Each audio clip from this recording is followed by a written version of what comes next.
Hello everyone, my name is Neha and welcome to the third part of regulated power supply. In this lecture, we are going to focus on shunt regulators.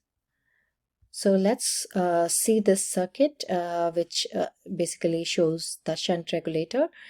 And in this circuit, we have these four different components, control element, sampling circuit, comparator circuit, and a reference voltage. And this whole together make a feedback circuit. So you see that some portion of the voltage is basically goes into the sampling circuit, and this sampling circuit basically provides a feedback signal to the comparator, and this comparator compares that signal received from the sampling circuit with the reference voltage, and based on that it generates a control signal which goes into this control element, and this control elements basically maintain the current. In some of the case it basically pull down the current and then send whatever the required current to the output voltage to maintain the constant voltage across this RL load. So let's read here. The unregulated input voltage provides a current to the load. So this ISH and IL, or in short, you can say the total current basically goes into this from this input side and then further to the circuit, and some of the current is pulled away by the control element. So this ISH shunt current, you see that is pulled up by the this controlled element, and if the load voltage tries to change due to change in the load resistance, the sampling circuit provides a feedback signal to a comparator. So it's the same thing which I told you. So whenever if there is a load voltage change in the voltage here, then that change in the load is basically detected by the sampling circuit, and that goes into the comparator circuit for comparison with the reference voltage. And the resulting difference voltage is then provides a control signal to vary the amount of the current shunted away from the load to maintain the regulated output voltage across the load. So this is the basic working of this shunt regulator. And now let's see the circuit. So that was a block diagram, and this is here we have all the components. We have this load connected to the output voltage. This is your output voltage, or you can say load voltage.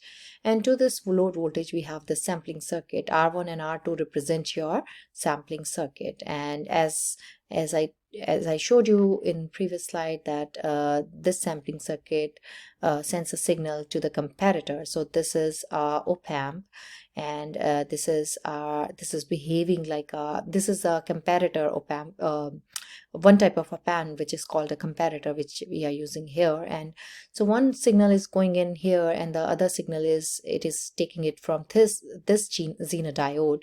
This Zener diode maintains the reference voltage, and it will compare the voltage with the Zener voltage here, and then any different signal will be produced here, and based on that this transistor will basically control the current, and then that's how the control current is basically maintained through using this transistor, and which in turn maintains the load current.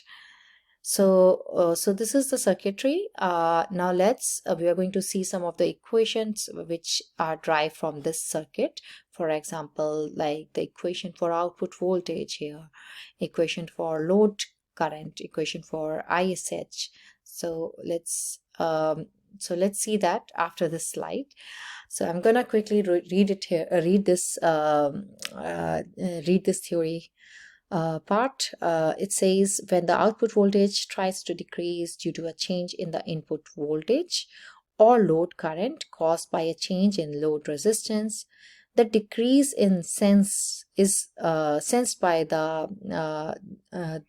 sampling circuit, which is R1 and R2. So this is your sampling circuit, R1 and R2. So that change is basically detected by R1 and R2, and then the feedback voltage obtained from the voltage divider R1 and R2 is applied to the op-amp's non-inverting input. So that op-amp is nothing, is basically your comparator, and then compared to the Zener voltage, which is your reference voltage, and then that will produce a control signal that will send to the transistor. The current through the resistor RS, which is here you see here. So this RS is basically thus controlled, and it will drop, is controlled in such a way to drop, it will basically drop a voltage across RS so that the output voltage is maintained. So voltage across this will drop because of the signal obtained from this sampling circuit. This will give the signal here. So that will drop the voltage across this load resistance, and in turn the voltage across this low voltage will also decrease. Now this is another simplified version of so this is one circuit, and then this is another circuit which also represent a shunt regulator, and then this is, you can say that this is one of the most common and simple form of shunt regulator, because if you see that a simple Zener diode regulator is connected here to this particular node, and then you have this transistor who's basically controlling your current. So here we have this series resistor drop, the voltage from the source to the Zener diode and then to the load. So this Zener diode which you see here, it will maintain the voltage, and any variation in the load current, so any variation here in this load current is not going to affect the voltage across the Zener diode. So it's not going to affect here. So any change here will not affect here. It will maintain the constant voltage.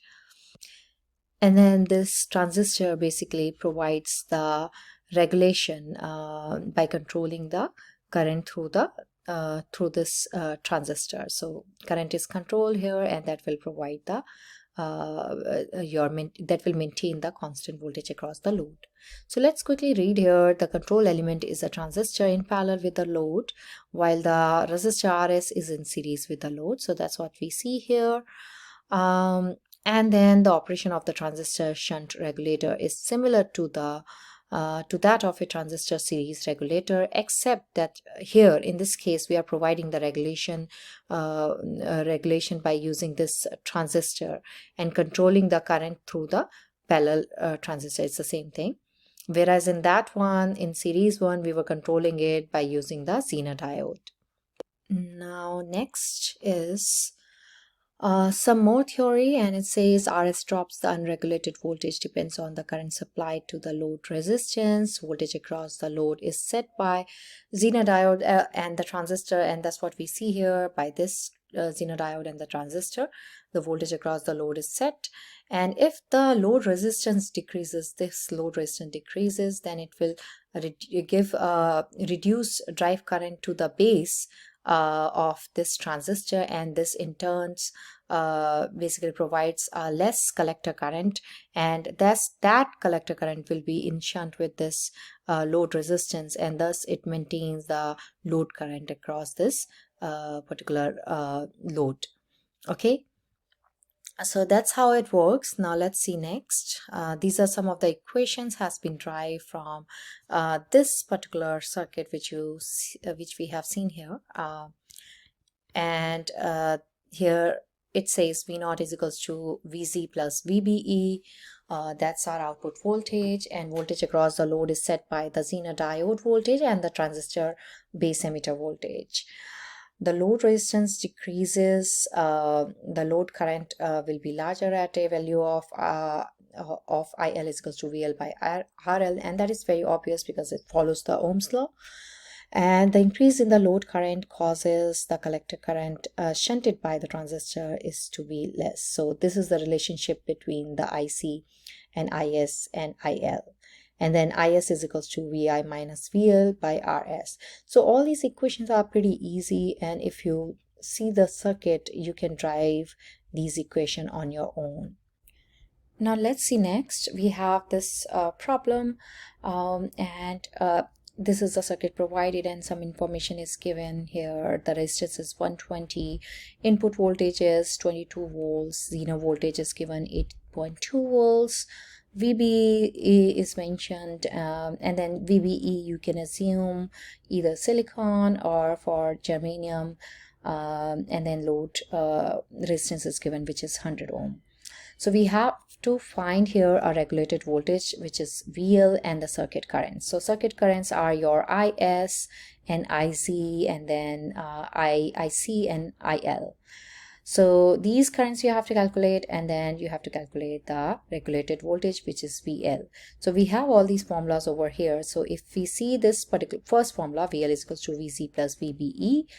So this formula has been derived so this has been derived from here, and so this voltage here is your load voltage, because this voltage is in parallel with this transistor and the Zener diode, so they share the same common node. So that's why the VL voltage is going to be here and as well as here, so it's the same thing. So you can just apply the KVL in this loop, and then you can get this equation, VL is equals to VC plus VBE. So this total voltage is your VL, and that's why this is equals to your VC plus VBE. And VBE, let's say it's 0.7 ohm, 0.7 volts for silicon. So if you add that value to this, then 8.2 plus 0.7 makes your 8.9 volts, and